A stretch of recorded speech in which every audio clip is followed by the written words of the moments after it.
I can tell you that the Secretary-General condemns the killing of the 6 Palestinian journalists in an Israeli airstrike in Gaza City on August 10th. These latest killings highlight the extreme risks that journalists continue to face when covering this ongoing conflict. The Secretary-General calls for an independent and impartial investigation into these latest killings. At least 242 journalists have been killed in Gaza since the war began.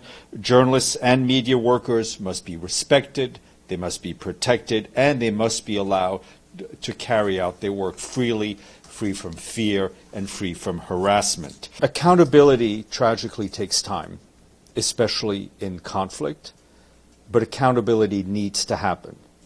We've seen it in other recent conflicts where it sometimes takes a long time to find accountability. How such an investigation will take place in the middle of a conflict is difficult to say, but there are various options, but there will need to be accountability for what happened. I think we leave it to you and other journalists to comment and analyze what the Security Council has been doing, what the General Assembly has been doing, what the Human Rights Council has been doing, and what the Secretary-General has been doing.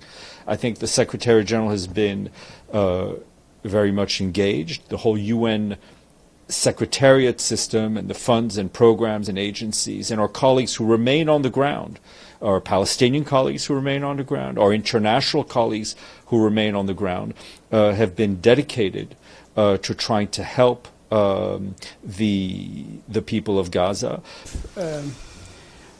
Going back to the same question about investigating the killing of the journalist, you don't investigate when the killer admits his crime.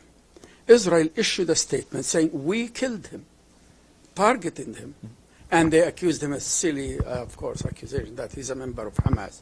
So where the investigation comes in, if the killer of the... Well, I think there needs to be, for every act of violence, there also needs to be individual accountability. Does the Secretary-General acknowledge that journalists are protected under the Geneva Convention and that killing them is a war crime? The Geneva Conventions are clear. They should always be respected. So some commander within the Israeli military gave the orders to murder these journalists. The Secretary-General feels that this investigation should identify any perpetrators? There needs to be personal accountability for what's happened in this conflict as to what's happening in other conflicts that we're seeing around the world. We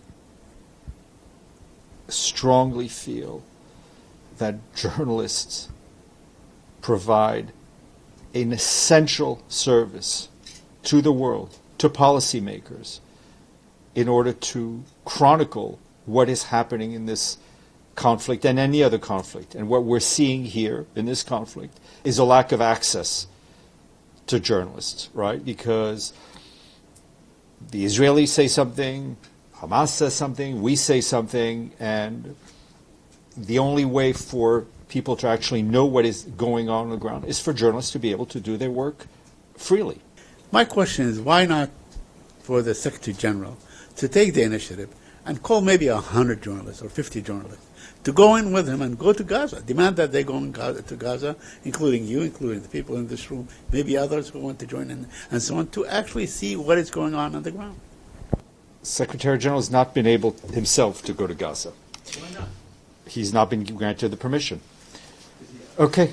Yeah, the closest we got was Rafah.